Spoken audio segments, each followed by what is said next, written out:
Good evening, everyone. Good evening, Rene and John. Friends, today in the call we have John Classe, Vice President of Frisco ISD, and Rene Archambald. She's a Frisco ISD member. We need to really appreciate John and Rene for responding responding really fast and joining this call in a span of 2 days. So, thank you for responding positively, John and Rene. So, today I just wanted to start with a few questions, John. Before that, I want to explain how things are going on. So, we can see that many public places are shutting down, and city also is not celebrating July 4th. And most of the amenities like pools, gyms, and fitnesses, and most of the offices and recreation facilities are closed due to the spread of corona. Everyone is scared. So, this being the situation, I know parents too are really worried, and corona is spreading like wildfire. I mean, every day there are about every week it was 1,000 cases, but now it has gone up. So at this point of time, sending kids to school is definitely a big worry to the parents. Just wanted to check with FISD if there is an option of not sending kids to the school and doing schooling from home as usual, like last 6 months they were doing the same. So can we do that this year too? So the other question that we have, John and Rene, are we opening the selection of the electives again so that kids can select those electives which can be done virtually than in person? So the selecting the electives is already closed, right? That option is already closed. So again, before the school starts, if it can be opened, that will be great. So we'll start with the Q&A session. There are about 400 parents here who joined the call. So along with them, you can answer this question too. Thank you, John. Thank you, Rene, for joining the call. I'll open the call for everyone right now. Thank you. Virtual experience. And then we can start to match our staff with those options based on the demand and start to build a master schedule for both our campuses as well as the virtual academy. So there's a progression to this. And then once they do that, I believe that folks will have the opportunity if a course is not offered because either the reasons that Rene provided earlier why it's not offered virtually, or there weren't enough students that signed up for it to be offered regardless. There'll be a change opportunity for you to make different selections. And I'm just not aware of when that will be yet, but it will come. Thank you, John. Yeah, so that also means that if earlier, we selected a course thinking that it is an on-site, but it may not be a great fit for a virtual. So we still use this window whenever it is opened to change the subject, correct? Yes, just like you get that opportunity in the normal course of a school year to change a course. I would expect, though, that you're going to have that opportunity again before the school year starts because of the instance of not having something offered virtually, and you've chosen the virtual model for your student. Perfect. Thank you. Friends, let's have just one question because we have more than 48 messages down here. Probably we need to give chance to everyone. So next is Vinay. Could you please go ahead? Hi, so that was my question. Hi. So my question is, because I think we are going to follow the bell schedule even for the virtual academy. So if my child, he's doing virtual academy, but has a course on campus that he needs to take. So he needs some time to get to the campus, right? So the 4-minute passing period is obviously not sufficient for that. So how is that going to get handled? So our expectation is that, and what we're anticipating happening is that there will be some flexibility in when that student would go in person versus going online. So certainly there won't be a 4-minute window for you to be able, for your student to go from campus back home. So that will be something that will be dealt with on the scheduling side of FISD. So once the enrollment numbers come in and we kind of figure out where everyone's going to be, then the campuses will start making those determinations as to how a student will go from one campus to the other, and that other campus being their house. So the question that we were asked that I thought was really great in our last Zoom call, there were a couple of students on there that asked if they were virtual academy students that had to go to school on campus for one of their classes, if they could just stay there and do their virtual academy courses.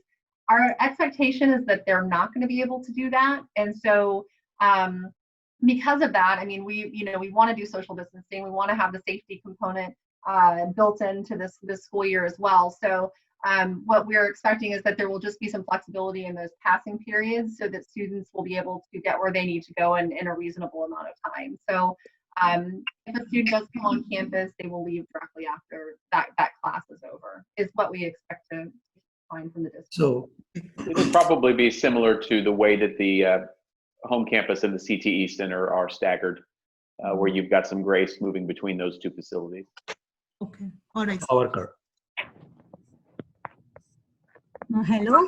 Yeah, like I heard that like my daughter has taken band and I don't want it to be a hybrid approach. So I heard already that at a later time she will be getting a chance to change those electives. But my question is that we really put lots of thought into that selection.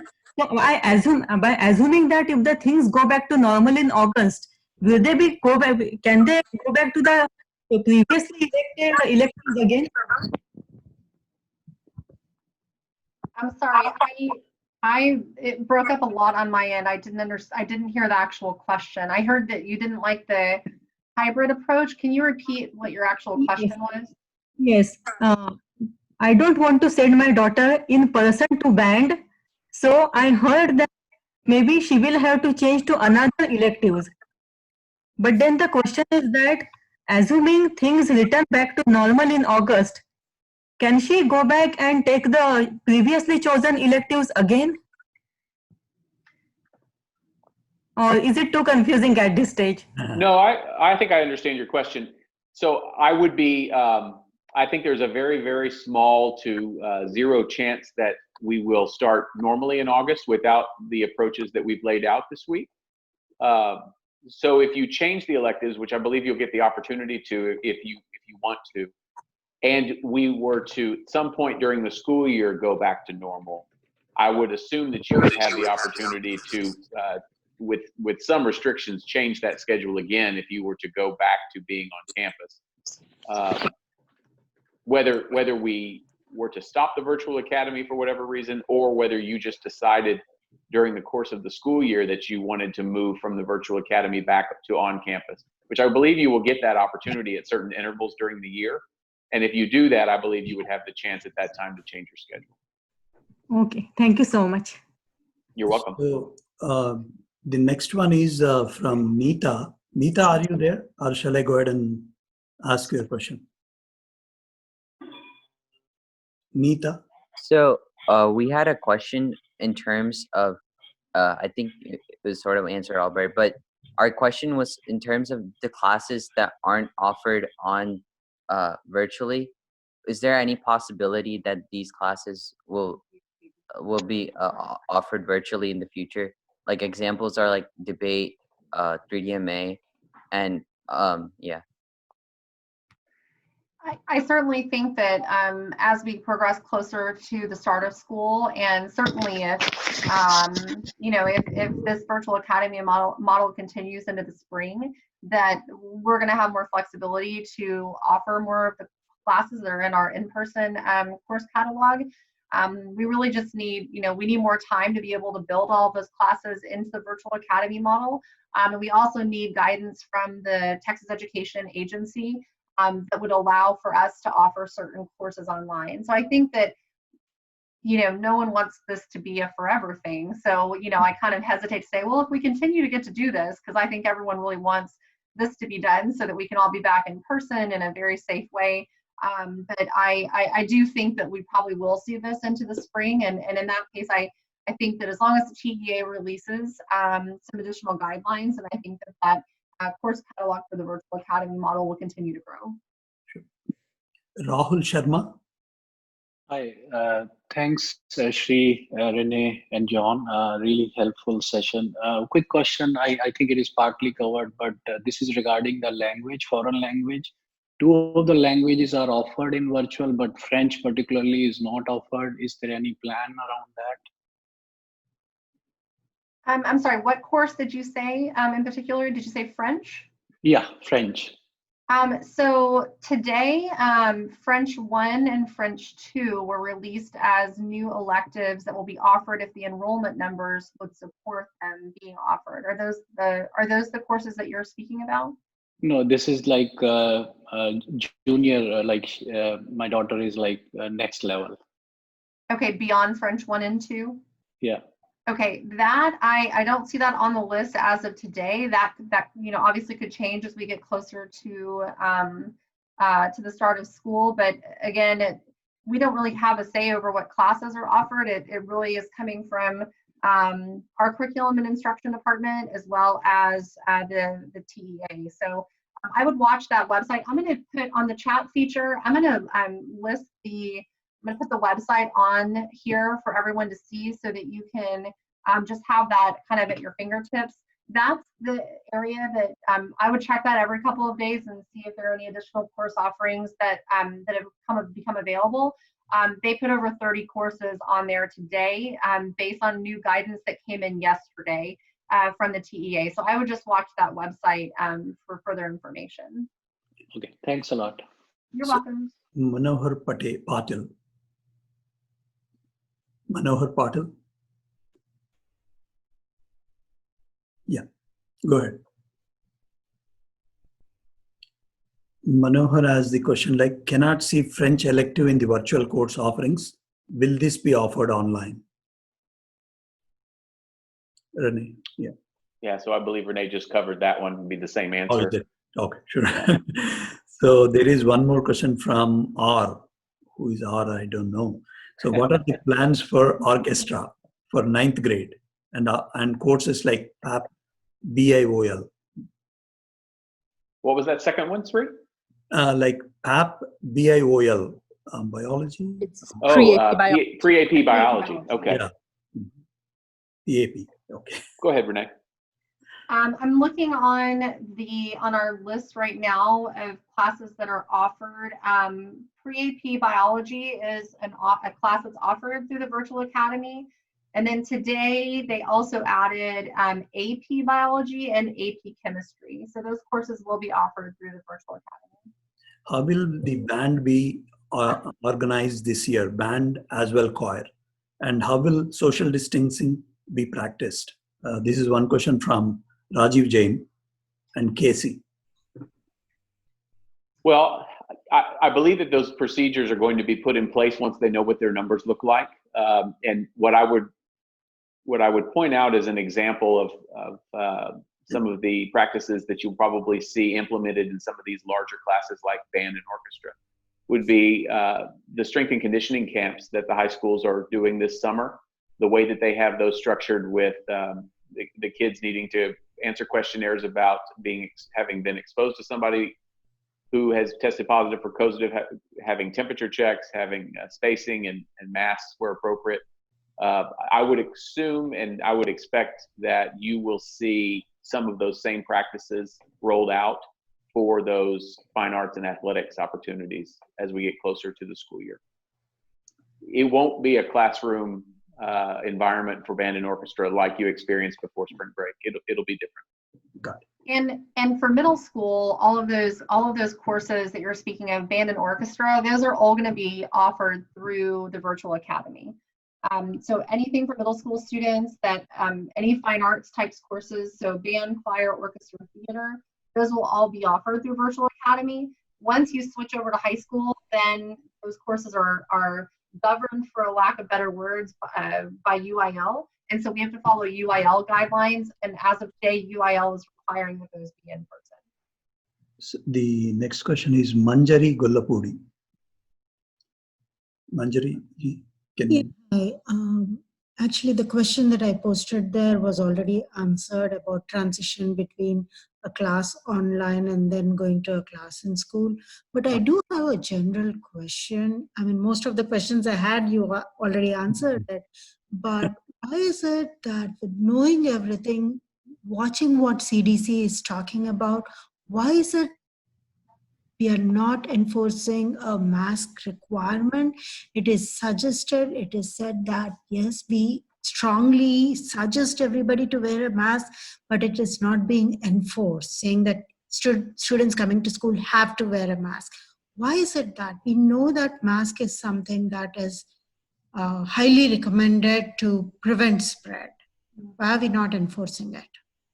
So the state of Texas is not enforcing it. They're allowing individual cities and businesses to make that decision on their own. However, if you've seen the protocols that the district put up on Monday, where they've got a red, I think it's yellow or orange and green, depending upon certain metrics of spread of the coronavirus. And they actually amended that today with some additional metrics on there. In the environment that we're currently in, they will be required. So I wouldn't expect that we're going to be, at least at the beginning of the school year, in an environment where they're not going to be required. Now, it depends on the age of the student and the class that they're going into. But if you look at those protocols that were put out there and amended today, you'll see that in most instances, they are going to be required by staff as well as students. Rene, did you have anything to add to that? Because you've got those pulled up in front of you.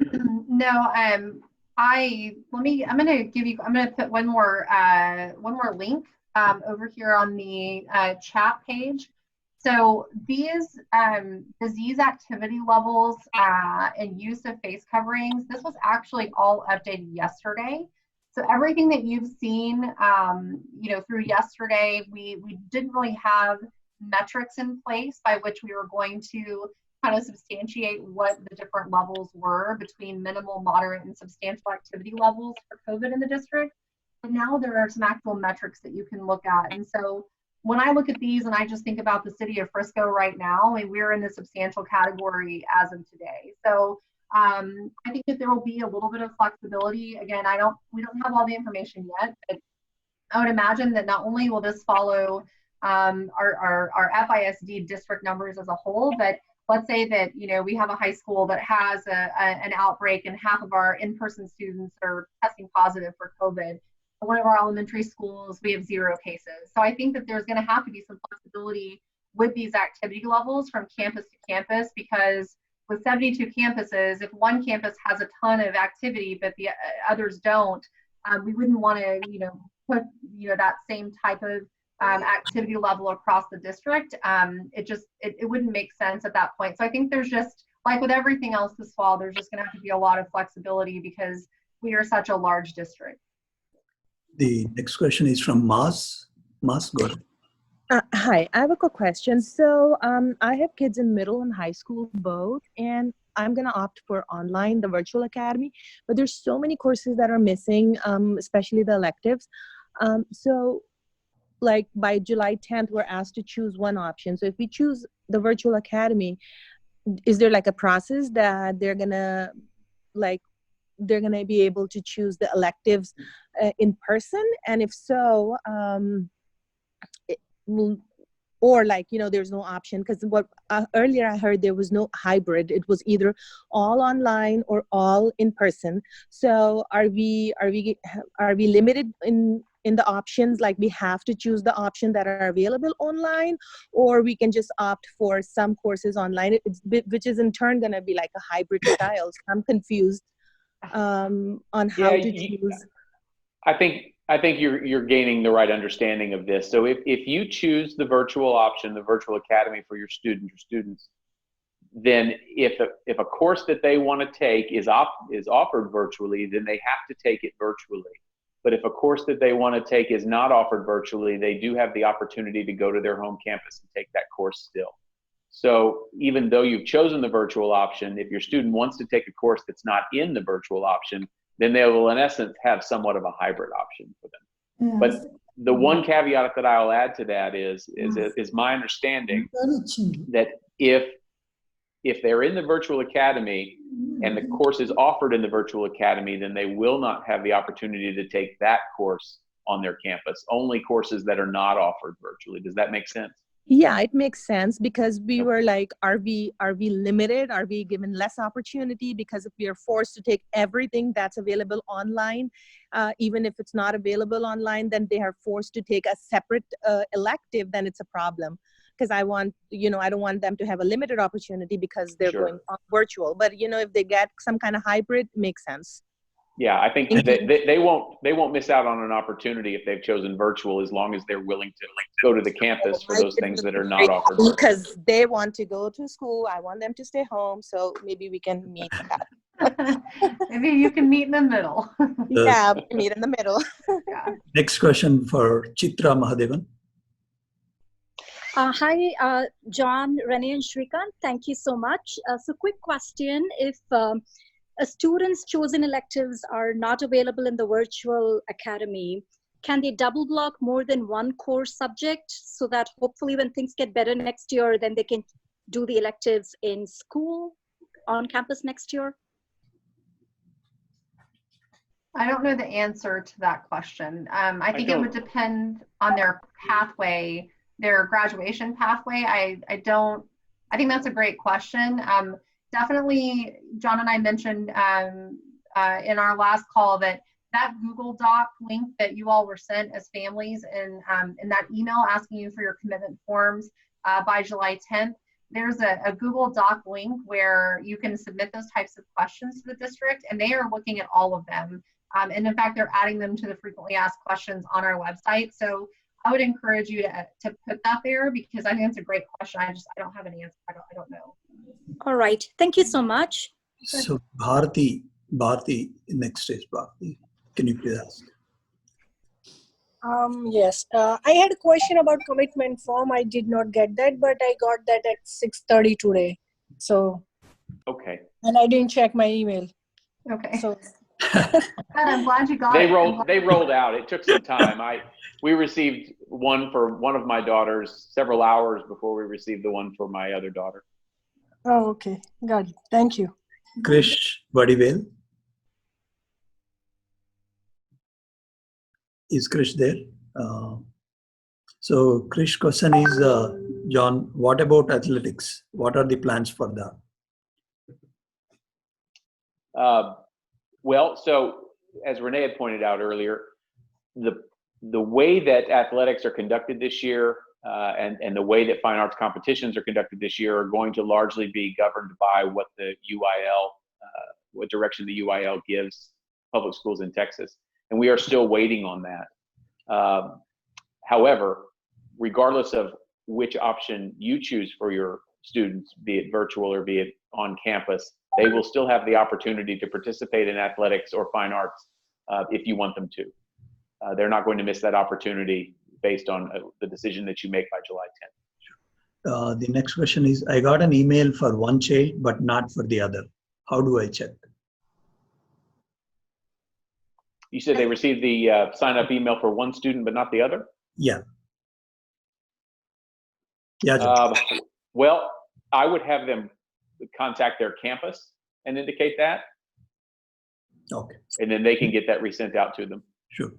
Tarana Jurani.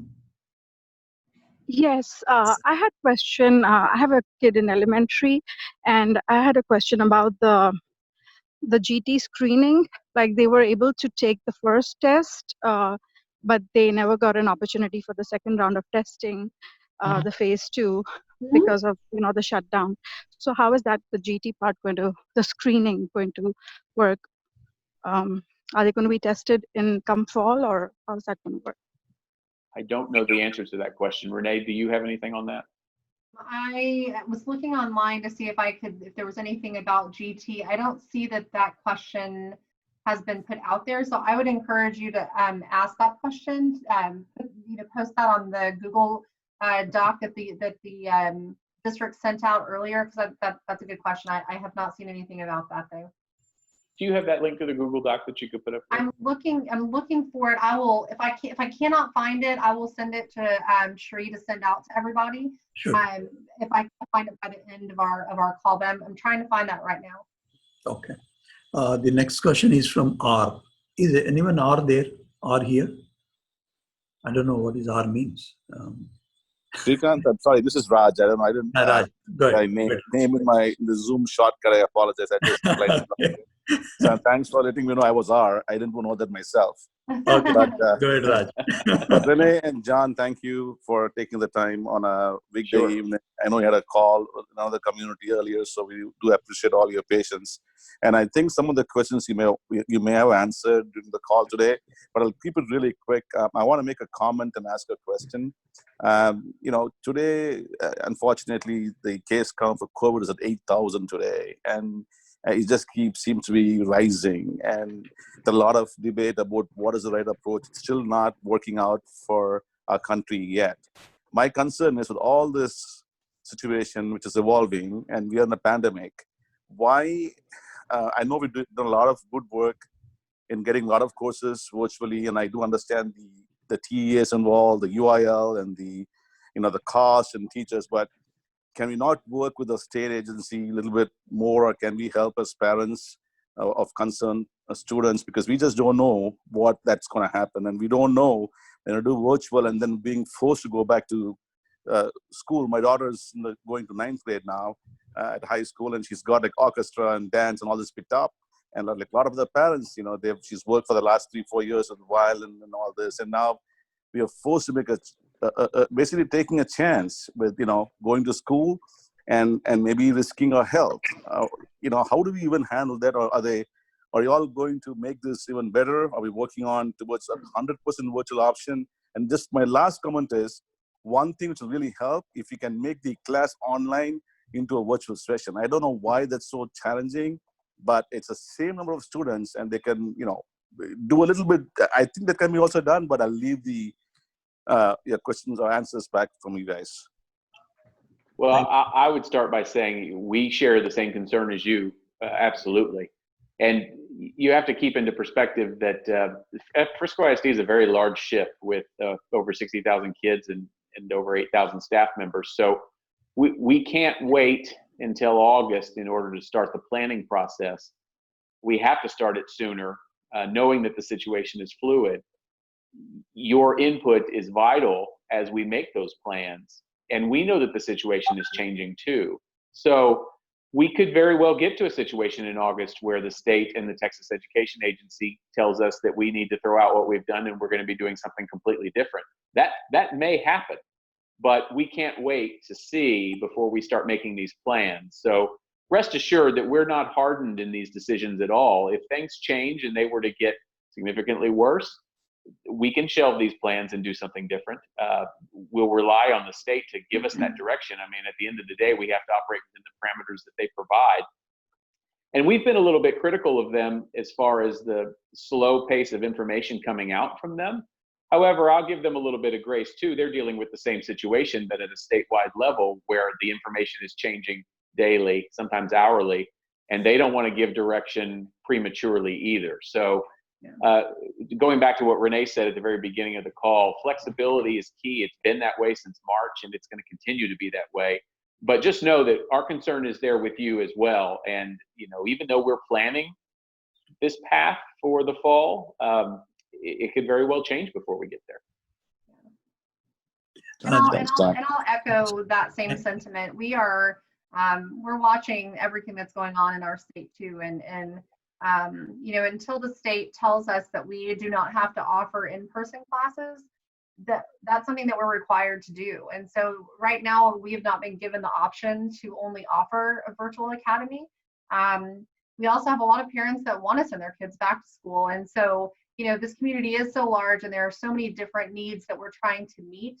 And so while the state is saying, here's the guidance, you can offer virtual and you also have to offer in person, until that changes, we're going to create the most robust academic experience for our students in both models we can in the amount of time that we're given, because we want our kids to be able to stay engaged and their educational endeavors. We want them to love school. We want them to keep that passion for learning. And so if we can only reach a certain number of students by offering in person, and we can only reach a certain number of students by offering virtual, then we're going to offer both because that gets us to the most kids. So that's kind of where we are today. John and Rene, I actually stopped new questions, but we do have 100 more questions. We'll try as many as possible. Oh my God. We'll try as many as possible. Srini Elleshwarapu. Hey, hi. Hi, Shrikant. Thanks, John and Rene, for this. Sure. My first question is, I have a sophomore and a freshman. The freshman question is, he has elected basketball. He wants to try out for basketball, right? So how is it going to affect him in case he chooses virtual academy? Plus, for the sophomore, she has chosen capstone program. So I've just seen that capstone is one of your electives offered virtually, but what is your threshold to consider folks for virtual academy, or give that elective offered, or offer that elective through virtual academy? Well, I'll say this to your second question, and then I'll pivot over to Rene.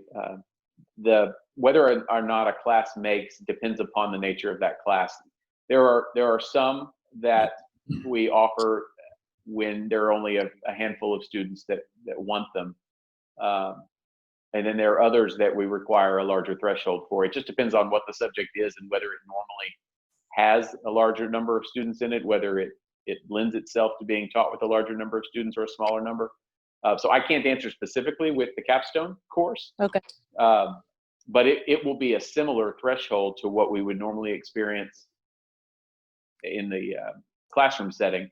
And it's all about resources. We've hired a number of teachers, and we only have that many to allocate to both of these systems now, the in-person as well as the virtual.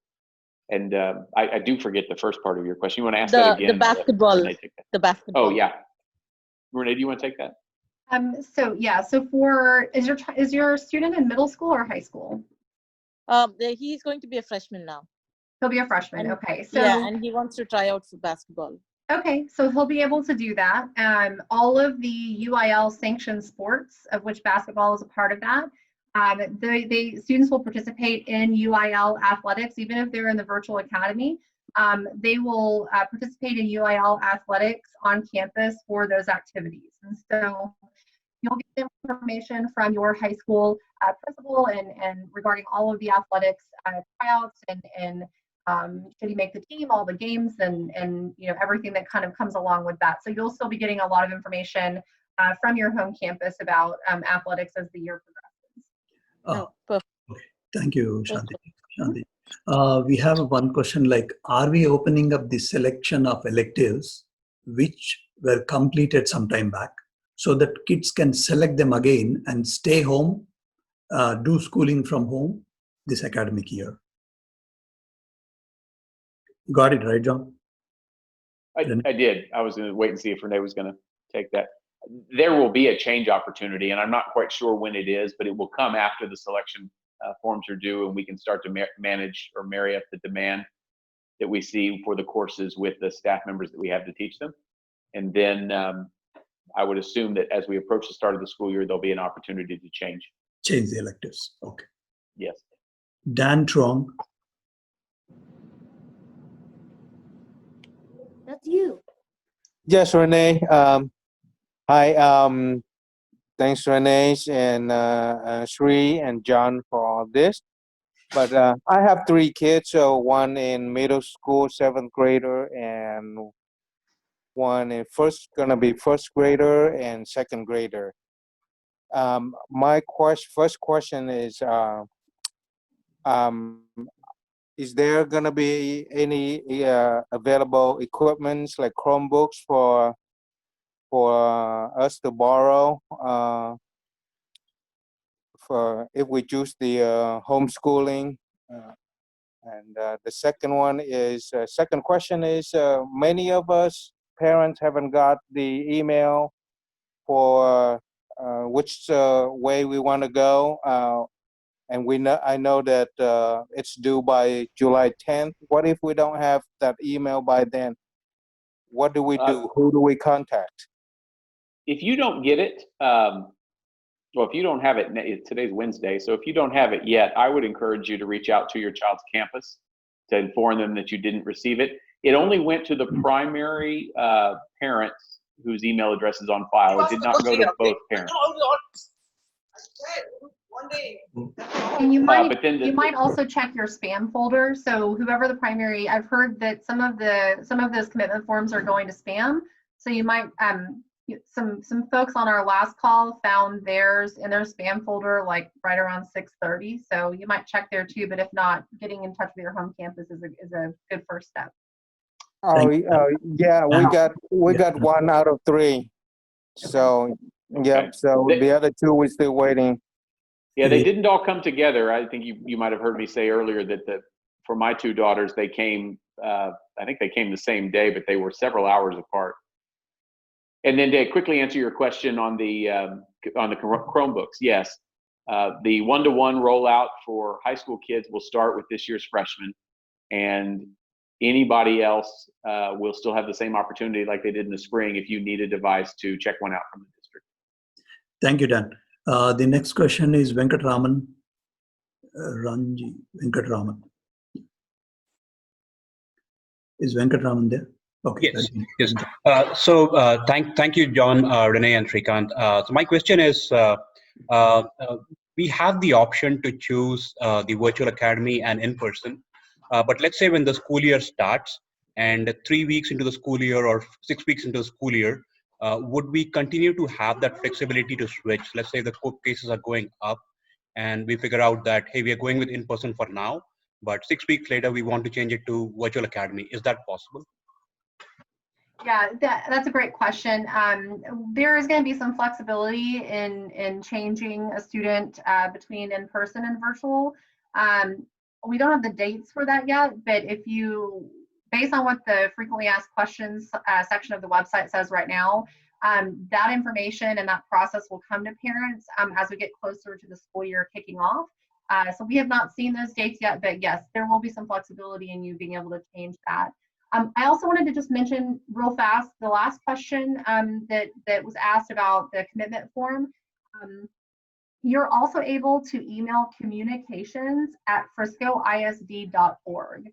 So again, it's communications with an S, communications@friscoisd.org if you've not received those commitment forms, and then that's a good place to email them and they can get those to you.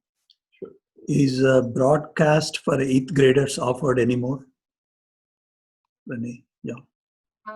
I don't believe that is, I don't see that on the list of courses offered in Virtual Academy.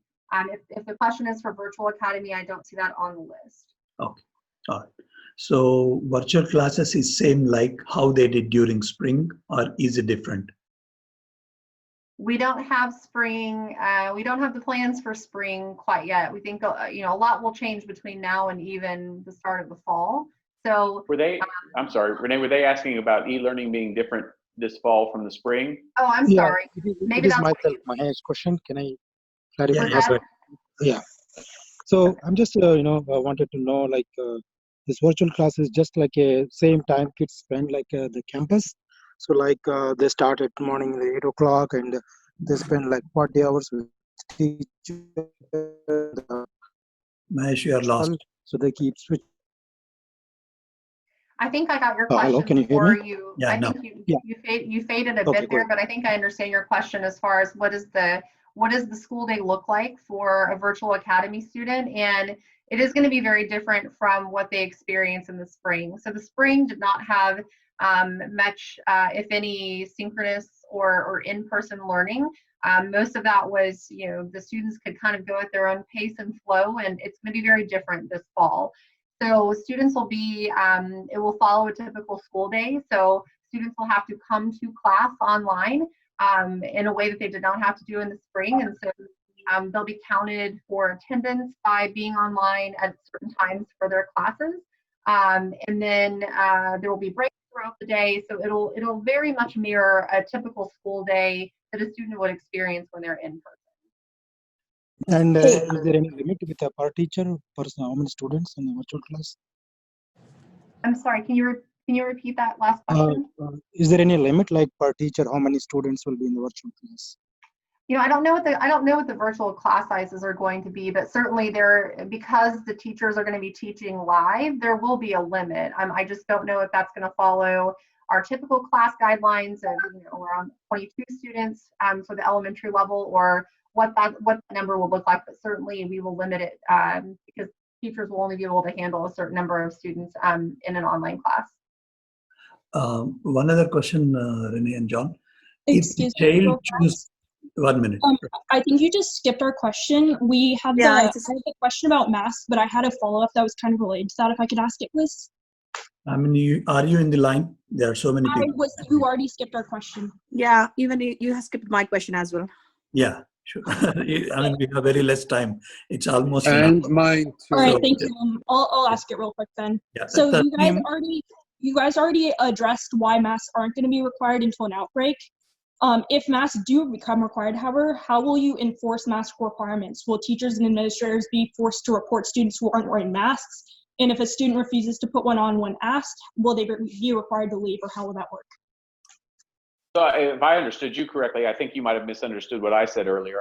In the present environment with where we are today with the metrics that we publish, masks will be required. And there are some exceptions to that, especially like with kindergarten students and things like that. The enforcement of it, I don't know the answer to that question. I know that we will have PPE that the state of Texas is sending to us and other that we will purchase. So if a student does not have what they need brought to them, we will be able to provide it to a certain extent. I would believe that that's the plan. Are you gonna update us on the enforcement policies and how that actually works? So if masks are required because the situation is the same when school starts, that we know that they're being enforced properly? Yes, yeah, all of that guidance will be sent to families. And I would imagine that that you will get that guidance probably on a weekly basis because the way that it's set up now, face masks will be required based on the level of disease transmission that's within campus or within the district as a whole. And so if a campus goes from minimal to substantial, then families are going to be getting that information. And with that will be a lot of information about the enforceability of wearing a mask, et cetera. So as of right now, the punitive measure, if masks are required and a student does not wear them, it will be a dress code violation. And so that could change, but as of right now, that's the plan for right now. I mean, that could change, but that's something on FAQ as well. So we'll continue to send that guidance out throughout the fall for sure. Thank you, Okay, Radha. thank you. Radha. Sure. So Can I ask my Tasneem Kamari. Thank you guys for answering like hundreds and hundreds of our questions. So actually 100+ questions, I should say. Thank you, much appreciated. I have an incoming senior in high school. So if he elects to do virtual classes, what effort is FISD doing to ensure that he is with his homeschool kids or students? I mean, our goal. Yeah, go ahead, Renee. Sorry, I was just going to say our goal for all of our students is to be able to seamlessly transition back to their home campus when we're in a spot to be able to accept, to bring all of our kids back on their home campuses. So it's very important for us to be able to match as many of our students to their home campus as possible. So obviously it kind of depends on how many, that commitment form that's due back July 10th.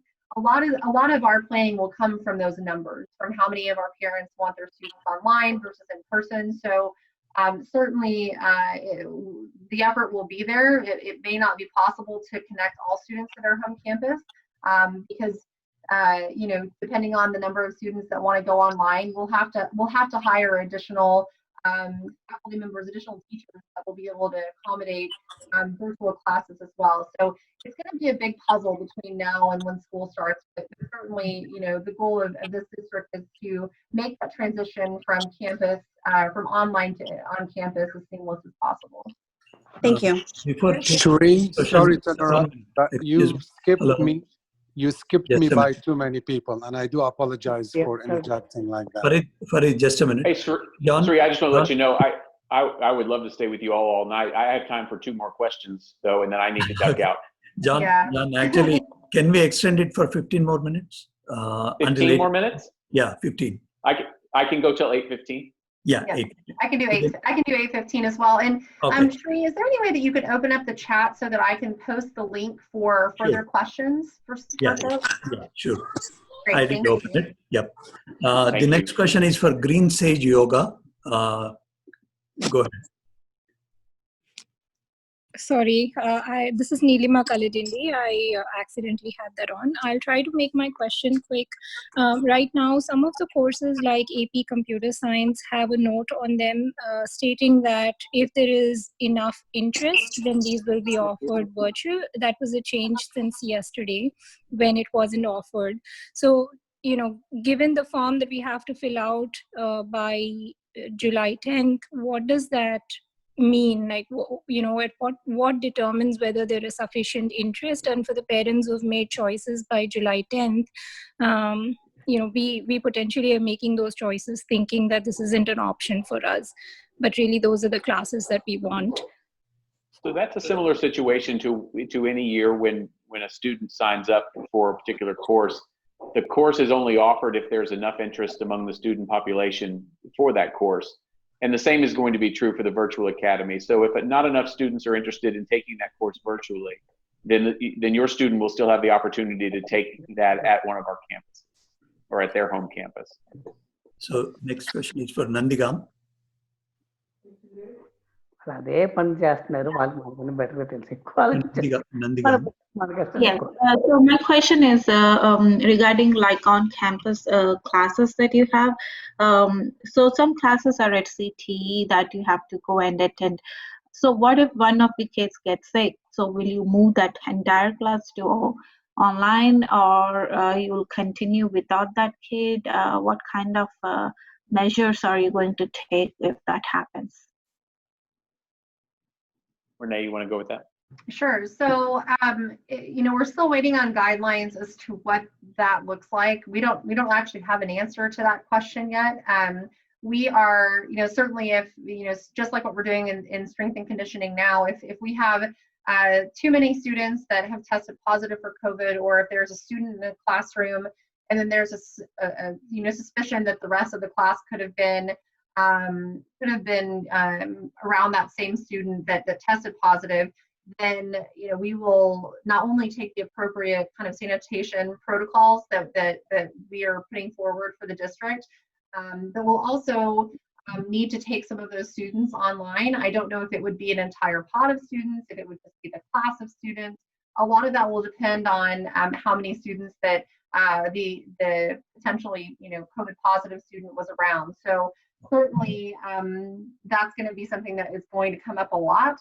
We're already seeing that right now with strength and conditioning. Some of our campuses, it was able to be easily contained, and so outside of the students with tested positive, the students were able to continue with strength and conditioning, but for some of our campuses, we've had to shut that down for 14 days. So I think we're going to see a wide range of responses for the fall, just depending on what the numbers look like. So I would imagine that there will be a definite scenario where students will transition from being in person to online for, you know, a 14-day quarantine if need be. So I don't have an answer that is exactly what we will do, but based on what we're doing right now, I think there's a high probability of that. We have Nidhi Gelly. Nidhi, going random questions right now. Nidhi, do you have a question? Yes, I think it was kind of answered. So the fine arts say we don't want to go in person right now and we opt out of it. Since there needs to be continuity for these electives, when things go back to normal next year, can the kids take it back again? Will FISD allow it? You're talking about for the following school year, the one that begins in the fall of 2021? Yes. Sure, I would assume. I mean, it depends upon the particular course. You're talking about band or orchestra there, and if they're prerequisites. But I assume if they're a band or an orchestra student and they don't participate any longer, and they skip a whole year, I don't.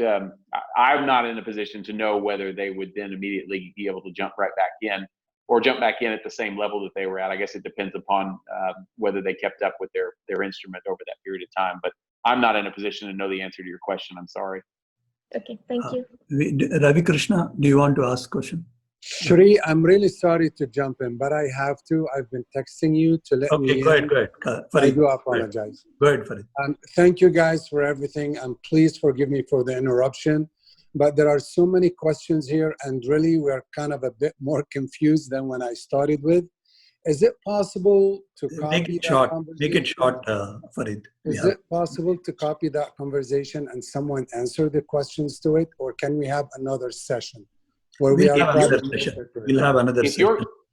If your question is not answered tonight, I would encourage you to use the Google Doc that was sent out with communication that came to you on Monday and ask it directly to the district so that they can answer it online and share it with the entire community. But in the next couple of weeks, John, I just posted the Google Doc on the call. Yeah, I just posted it to chat, so everyone should have that Google Doc. And honestly, it's very helpful for you all to post those questions on that Google Doc, because if you have a question, and hundreds of other members of this community have the same question, so it's helpful for our communications department to get that from you so that they can update the frequently asked questions so that everyone's on the same page. So I would highly encourage you guys to use that. Rana Roy. Rana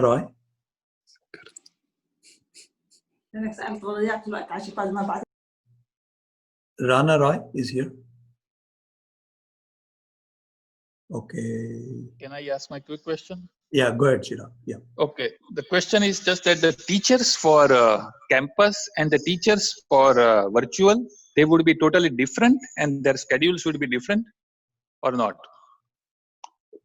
The teachers will be different. The teachers will be either teaching on campus or they will be teaching the virtual academy. The schedule will likely vary some too, because you'll have situations where students are taking virtual courses and then going to their campus for a particular course, and there will have to be a schedule in place or grace period enough to allow them to transition from one venue to the other. So that detail will be coming as we flesh out the schedule both on campus as well as virtual. I see. And the teacher for virtual academy would be teaching the same school campus, or the students would be from across the different campus? I think that will be determined once we see what the demand is for both options. Okay, got it. Can I ask a question, please? The last question probably it is Shubhada Sarambale. Shubhada. Thank you so much for giving me the opportunity, and thank you for answering all these questions. I'm still not sure about the athletics, how they are going to work. I'm sorry if I'm repeating the question, but my son opted for soccer. He wants to try out. If he doesn't make it, and of course there's going to be some changes, but how does this work virtually? So if he wanted to play soccer, he would go to campus for that. So there's not a virtual option for UIL sports at this point. So he would try out on campus, and there's not a virtual option for athletics. So, and then he also has one more class for which he has to go to campus. So how does that work? Like the bell schedule, will that accommodate that, or does he have to go for soccer once, then come back and go for one more class? So there are three classes in a day for which he has to go to school. How does that work out? Right. So if he is not able to take those courses through the virtual academy, then if he wants to keep those courses, he would have to go to campus to take those classes. So he would. So as many times as it takes? Yes. Yes. Yeah. Probably so. Yeah. It just defeats the purpose of online as of now then, right? So we want to provide the students with as much flexibility as possible so that they can do the things that they want to do. Neither situation will be perfect. This is brand new for everyone, but rather than us telling you no, we want you to have that opportunity and allow you to make the decision. I was just hoping that is there a way we can have these two classes together? That's all. I mean, It could happen. It definitely could happen, but it'll depend on the master schedule for the campus. So, John, we are done with I have the a question. Sorry. Hello? Can I just ask one question real quick, if you don't mind? Sorry, I've been waiting. And everybody has asked about course change and all that, but I just want to know, if we do change the course, if we are in virtual class and we opt to go to campus, how will the scoring be done? How will they catch up with whatever they opt out to change for, and the new course and the old course, how the credit will work for that? So you wouldn't be able to change courses halfway through a semester. So if you, let's say that your student chose to take French 2 online through the virtual academy for the fall, and then decided halfway through the fall to go back to campus and wanted to switch to Mandarin 1, that's not a change that you could make if you were on campus. And so it's not a change you're going to be able to make from virtual academy to campus. So the courses that the student would choose for the virtual academy, they would continue those classes if they transition back to being in person. And what if the scope and sequence, sorry, the scope what and if these sequence courses are not between if the scope and sequence, if they were taking a class virtually and then they transitioned to take the same class on campus, the scope and sequence is going to be such that that should be seamless because they should be at the same place. John, okay, but if they're choosing something that it's not being offered virtually, what do? We have to stick to the new course and complete it? Yes. Okay. Okay. All right. Nadine, is Nadine here? Nadine? Yes. Yeah, Hi. good. Question. I have a couple of questions for you guys.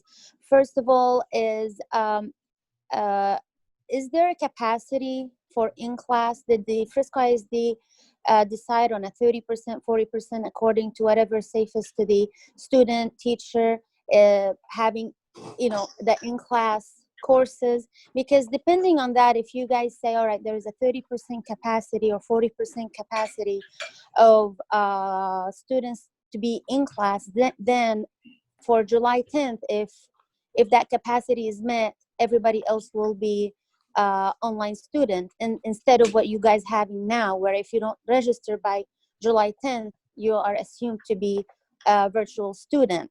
Because for me, having, go ahead. That's wide open right now. Everybody has the choice between the two options that were presented that they can make by July 10th. And then once we see what those choices are, what everybody has chosen and what the demand is for each, then the campuses are going to be able to build their schedules and determine their classrooms and where they're going to house all the classes. So right now, everybody's got the chance to choose between the two.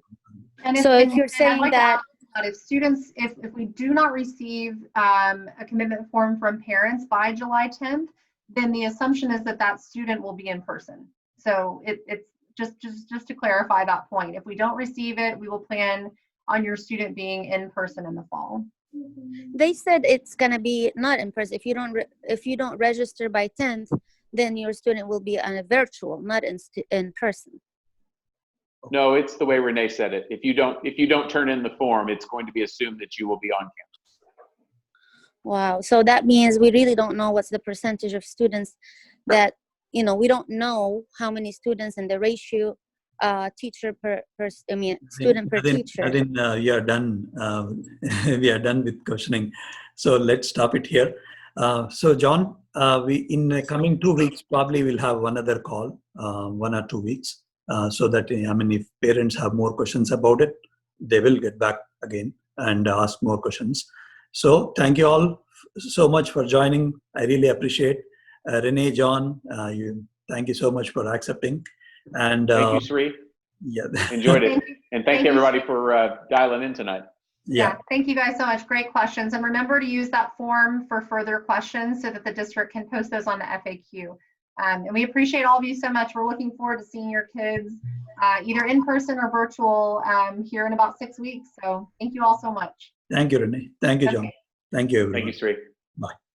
Thank you. Bye-bye.